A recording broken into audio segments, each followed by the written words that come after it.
এটা আমাদের কাছে খুব গুরুত্ব দিয়ে দেখার জন্যই আমরা এটা করছি। এটা আমরা কন্টিনিউ করব। আগের দিন আমরা যে আলোচনা করেছিলাম, আপনারা জানেন সব পয়েন্টগুলোই আমরা বলেছিলাম। আগের দিন আমরা যেটা আলোচনা করেছিলাম, ডোর টু ডোর সার্ভে করে আমরা জলজীবন প্রকল্প, যেটা জলস্বপ্ন, আমরা গ্যাপগুলো আইডেন্টিফাই করছি, সেগুলো অ্যাড্রেস করার জন্য বিভিন্ন স্টেপ নেওয়া হচ্ছে। এবং পিএইচির সাথে line department, DM, SDO, BDO, police, panchayat, স্থানীয় জনপ্রতিনিধি সবাই মিলে এখন কাজটা করছে। এই কোঅর্ডিনেশনটা আগে ছিল না বলেই আমরা কিন্তু কাজটা করতে পারিনি। আমরা আইডেন্টিফাই করেছিলাম যে মানুষের জল না পাওয়ার অন্যতম কারণ আনঅথরাইজড কানেকশন, জল চুরি, জলের অপব্যবহার, এবং স্পেশাল ড্রাইভ নিয়ে আনঅথরাইজড কানেকশনগুলো অলরেডি ডিসকানেক্টেড করে দেওয়া হয়েছে। যদি আরো থাকে সেটাও দেখে নিতে হবে। এছাড়াও জল চুরি এবং অপব্যবহারের 21,000-এর বেশি এই সার্ভেতে ইনসিডেন্ট রিপোর্টেড হয়েছে। 500 এফআইআর লজ হয়েছে গভর্নমেন্টের পক্ষ থেকে, ডিপার্টমেন্টের পক্ষ থেকে। আমাদের কাছে জল সংক্রান্ত, পানীয় জল সংক্রান্ত কোনো অভিযোগ এলে সেটা দ্রুততার সাথে নিষ্পত্তিও করা হচ্ছে। 11,200 অভিযোগ আমরা এর মধ্যে পেয়েছি, যার মধ্যে 11,000 অভিযোগ এনকোয়ারি করে অ্যাপ্রোপ্রিয়েট স্টেপ নেওয়া হয়েছে। এছাড়াও কিছু কন্ট্রাক্টর প্রপার কাজ না করে পেমেন্ট পেয়ে গেছেন, তাদের অ্যাপয়েন্টমেন্ট, তাদের আইডেন্টিফাই করতে বলেছিলাম, এবং যেটা আমরা প্রথম মিটিংয়ে রেজ করেছিলাম, তার মানে আমরা যেটা রেজ করেছিলাম that is correct, it is been prove now. এবং যেসব আধিকারিক, সবাই তো নয়, কিছু আছে, তাদের সাথে যুক্ত হয়ে কাজটাকে ডিলে করেছেন এবং গভর্নমেন্টের ক্ষতি করেছেন, মানুষের ক্ষতি করেছেন, তাদেরকেও খুঁজে বার করবার কথা বলা হয়েছিল। এই কাজ শুরু করা হয়েছে। 373টি সংস্থাকে কারণ দর্শানোর জন্য নির্দেশ দেওয়া হয়েছে, নোটিশ জারি করা হয়েছে। 373টি সংস্থার বিরুদ্ধে কারণ দর্শানোর জন্য নোটিশ জারি করা হয়েছে। গাফিলতি কাজে প্রমাণিত হবার জন্য 112টি চুক্তি বাতিল করা হয়েছে। শুধু তাই নয়, সঠিকভাবে কাজ না করার জন্য 23 জন আধিকারিককেও শো কজ করা হয়েছে। কেন্দ্রীয় সংস্থায় যারা অসহযোগিতা করছিল, যেমন rail, national highway authority, Indian অয়েলের মতো কেন্দ্রীয় সংস্থার জমি দিয়ে জল যাবে, সেটা আমি সিএসকে বলেছিলাম যে ওদের সাথে ব্যাপারটাকে টেক আপ করতে।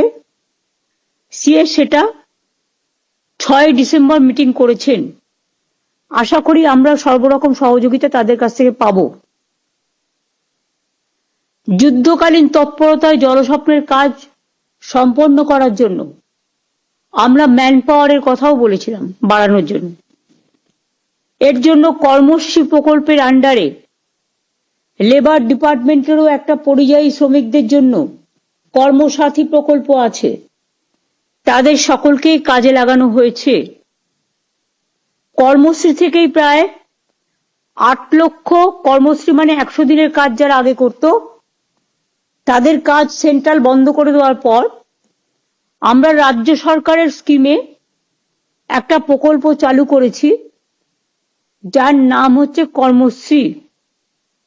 এবং কর্মশ্রী প্রকল্পের আওতায় লেবারদের এখানে কাজ দিতে বলা হয়েছিল। ফলে মাটি কাটা সহ আনস্কিল লেবার লাগে যেটা, সেটা কর্মসূচি থেকেই দেওয়া হয়েছে। প্রায় 8,14,000 ম্যান্ডেজ তৈরি হয়েছে। এতে মজুরিটা গ্রামের মানুষই পেয়েছেন।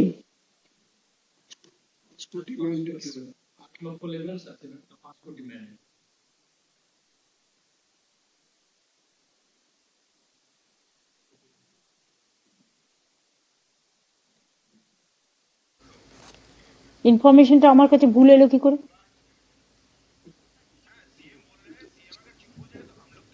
এখানে তো পরিষ্কার লেখা আছে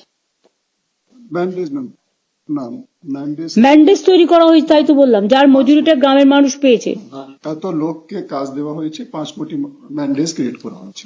এখানে তো ম্যান্ডেজ তৈরি হয়েছে লেখা আছে, দেখো তুমি পরিষ্কার। তো ভুল জিনিসটা আমাকে দেবে কেন?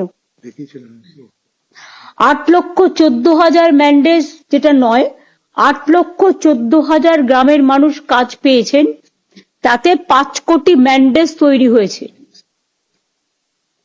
অর্থাৎ আমরা যেটা গভর্নমেন্ট অফ ইন্ডিয়া বন্ধ করে দিয়েছে গ্রামের লোকের কাজ, সেটা আমরা কর্মশ্রী প্রকল্পের মাধ্যমে গ্রামের লোকের কাজটা করতে পারছি বলে আমরাও খুশি, তারাও খুশি।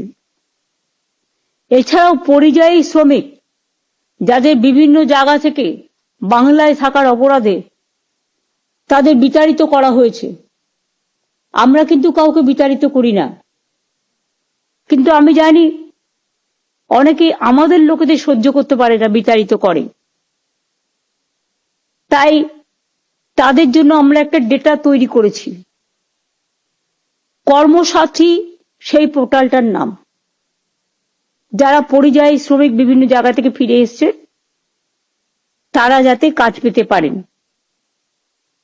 এবং সেখানেও 45,000 পরিযায়ী শ্রমিককে জল স্বপ্নতে কাজে নেওয়া হয়েছে।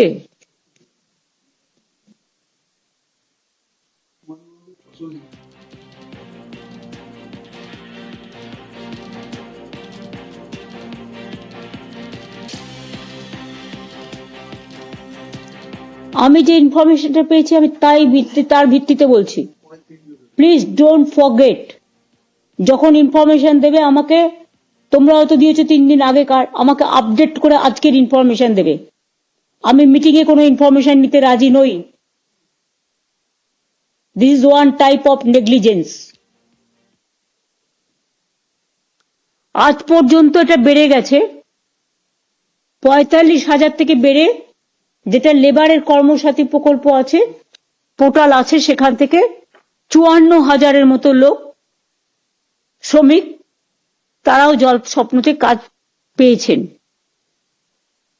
এখন যে সমস্যাগুলো ইমিডিয়েট আসছে, এটা আমি ডিএমদের বলবো, এসপিদের বলবো, লাইন ডিপার্টমেন্টকে বলবো, এবং অন্যান্য যারা আছেন বিভিন্ন ডিপার্টমেন্ট কানেক্টেড, পিডব্লিউডি হতে পারেন, পাওয়ার হতে পারেন, রোড হতে পারেন, এগ্রিকালচার হতে পারেন, মিউনিসিপ্যালিটি হতে পারেন, পঞ্চায়েত হতে পারেন, ল্যান্ড হতে পারেন। জল স্বপ্নের পাইপলাইন পাতার সময় যে রাস্তাগুলো কেটে ফেলা হচ্ছে, কিন্তু হয়ে যাওয়ার পর আর সারানো হচ্ছে না। যে ডিপার্টমেন্ট লাইন কাটছে তারপরে সারাচ্ছে না, তার উপরে কিন্তু টাকাটা চাপবে, এবং যে আধিকারিক দায়িত্ব নিয়ে কাজ করবে সে যদি কাজটা ঠিক মতো না দিতে পারে তাহলে টাকাটা তার উপর চাপবে। এটা মাথায় রাখতে হবে, কনসার্ন মিনিস্ট্রি এবং সেই আধিকারিক, এবং ডিএম বিডিওরাও এটা থেকে আশা করি দেখবেন যাতে এটা না হয়।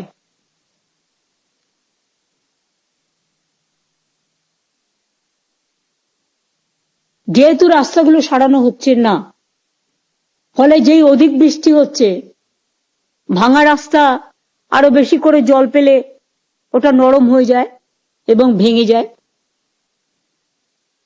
তারপর পুলিশকে আমি বারবার বলেছি, একমাত্র কাঁচা পণ্য ছাড়া মাছ ছাড়া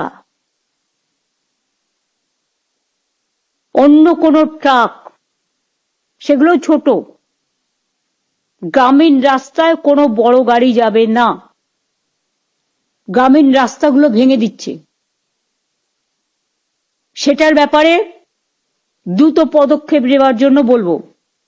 লোকালি যদি কেউ টাকা খেয়েও করে, আমি কিন্তু বাতিল করে দেবো, এবং তার থেকে টাকাটা যাবে।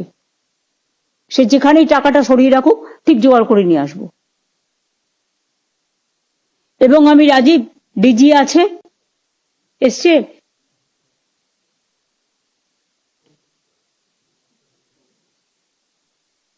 চলে গেছিল। তুমি এটা ডিজিকে বলে দাও হ্যাঁ, আমি নোট করলাম।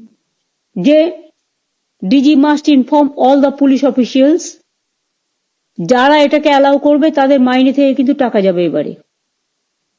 কারণ সে টাকা নিয়ে দেশে পাঠাবে, এখানকার টাকা জনগণের টাকা, আর জনগণ ক্ষতিগ্রস্ত হবে, এটা যেন না হয়। কেউ বাদ যাবে না, কোনো রাজনৈতিক নেতা করলে তারটাও কাটবে। আপনারা সবাই জানেন যে পথশ্রী প্রকল্পে আমরা কিভাবে একটার পর একটা রাজ্য সরকারের খরচায় গ্রামীণ রাস্তার কাজ সেন্ট্রাল বন্ধ করে দিয়েছে। পথশ্রী প্রকল্পের মধ্য দিয়ে আমরা হাজারের পর হাজার কিলোমিটার রাস্তা তৈরি করছি, কিন্তু সেই রাস্তাগুলো ভেঙে দিচ্ছেন আপনারা। কেউ লক্ষ্য রাখছেন না গভর্নমেন্টের টাকাটা এত সস্তা। আমি তো একটা সার্কিট হাউসে গেলেও আশা করি ডিএমরা নিশ্চয়ই জানেন যে আমি বিল দিই, নিজে থাকার ভাড়া দিই এবং খাবার খরচা দিই, কারণ সরকারি টাকা আমার খুব গায়ে লাগে। তো আপনাদের কেন গায়ে লাগে না? এটা গভর্নমেন্টের এক পয়সা, মনে রাখবেন এটা জনগণের পয়সা। জনগণের পয়সাটা কেউ মিসইউজ করবে, অপব্যবহার করবে, সিস্টেম বেঁধে দেওয়া সত্ত্বেও এটা কিন্তু আমরা টলারেট করব না। যে ডিপার্টমেন্ট নেগলেক্ট করবে সেই ডিপার্টমেন্টের হেড থেকে শুরু করে হেড ক্লার্ক পর্যন্ত আইনত ব্যবস্থা যাবে। কারণ আমি যদি ভুল করি আমার বিরুদ্ধেও আইন না হবে, আপনি যদি ভুল করেন আপনার বিরুদ্ধেও হবে, এখানে কোনো ডিসক্রিমিনেশন নেই। আবার কিছু রাস্তা করার সময় কন্ট্রাক্টর তাড়াহুড়োতে পাইপ ভেঙে দিচ্ছে জলের, রাস্তা তৈরি করতে গিয়ে ভেঙে দিয়ে পালিয়ে যাচ্ছে, ভাবছে আমার আর কি, এটা তো আমার ডিপার্টমেন্ট নয়। সবটাই গভর্নমেন্টের ডিপার্টমেন্ট। তার মানে there is a coordination gap between one department to another department. যার কাজ সে করে যদি পালিয়ে যায়, সেই টাকাটা তার ঘাড়ে চাপাতে হবে। আর যদি বড়রা মনে করে ছোটদের ওপর দায় খালাস করে দেবো, আমার কোনো দায় নেই, দায়টা বড়দেরও নিতে হবে। এটা কিন্তু মাথায় রাখতে হবে। কারণ জাস্টিস শুধু নিচের দিক থেকে হয় না, জাস্টিস ওপর থেকে নিচে আসে। বৃষ্টি যেমন নিচের থেকে ওপরে যায় না, ওপর থেকে নিচে আসে,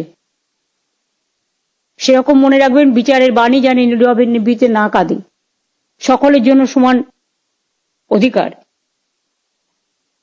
আমি বিশেষ করে পেয়েছি পিডব্লিউডি, পিএনআরডি, জেলা পরিষদ এর আওতা থেকে বাইরে নয়, তারাও যদি সাধু সাজার চেষ্টা করে আমি অ্যালাউ করব না। এনবিডিডি, এদের সবাইকে বলবো, সুন্দরবন ডেভেলপমেন্ট, পশ্চিমাঞ্চল উন্নয়ন কমিটি, সকলের সাথেই কিন্তু কোঅর্ডিনেশনটা বাড়াতে হবে। সরকারের একটা দপ্তর আর একটা দপ্তরের সাথে কোঅর্ডিনেশনের অভাবে গভর্নমেন্টের টাকা খরচ হবে, মানুষ জল পাবে না, রাস্তাটা খারাপ হয়ে যাবে। আবার টেলিকমিউনিকেশনও এটা করে, টেলিফোনের লাইন লাগাতে গিয়ে ভেঙে দিয়ে পালিয়ে গেল, তাদের ওইখানেই ধরতে হবে যে আগে তুমি সারাবে, তারপরে তোমার এখান থেকে কানেকশন নিতে দেবো, নালে হবে না। পরিষ্কার, এখানে কোনো লেম এক্সকিউজের জায়গা নেই।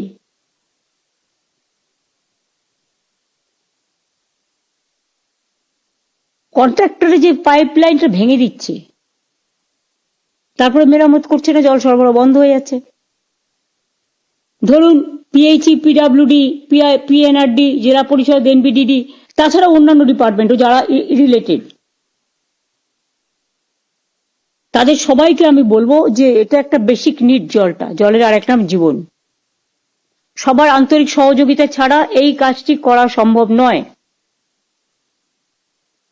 আমি জল স্বপ্ন সম্পর্কিত কতগুলো রিপোর্ট দেব,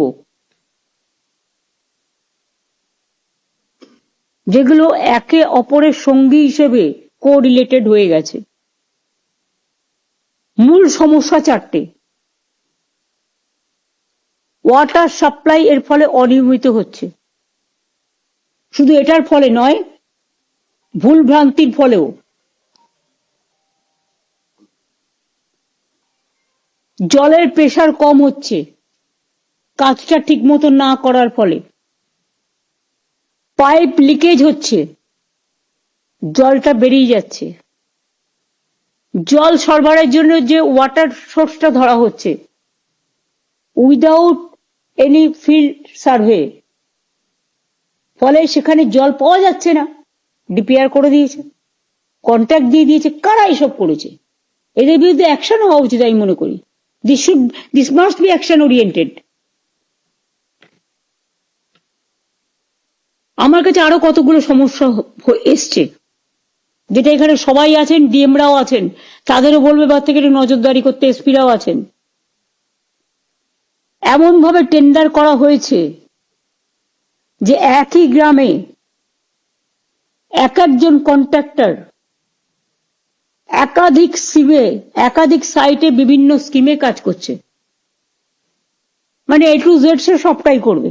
আরে A to Z একটা ট্যাবলেট হতে পারে, কিন্তু A to Z সব কাজ করবে সেটা তো হতে পারে না। তাহলে একটা শরীরের পায়েরও দরকার ছিল না, হাতেরও দরকার ছিল না, মুখেরও দরকার ছিল না, কিডনিরও দরকার ছিল না, হার্টের দরকারও ছিল না, লিভারের দরকারও ছিল না। এক একজন কন্ট্রাক্টর একটাই সাইটে বিভিন্ন কাজ নিয়ে বসে আছে। ফলে তাদের মধ্যে যারা কাজ করছে স্কিমের যেটুকু শেষ হচ্ছে,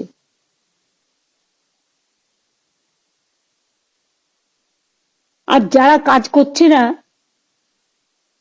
তাদের পার্ট ইনকমপ্লিট থেকে যাচ্ছে। অর্থাৎ সে একটা স্কিম শেষ করতে পারলো না, আর একটা স্কিমে ঢুকে গেল, আর একটা স্কিমে ঢুকে গেল, আর একটা স্কিমে ঢুকে গেল, হজবরল করে দিল, জগা খিচুড়ি বানিয়ে দিল। এই কন্ট্রাক্টর গুলোকে আপনারা ব্ল্যাকলিস্টেড করছেন না কেন?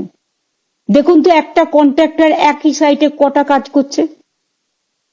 Rajib, just set up a system and mechanism so that we can pick up these people.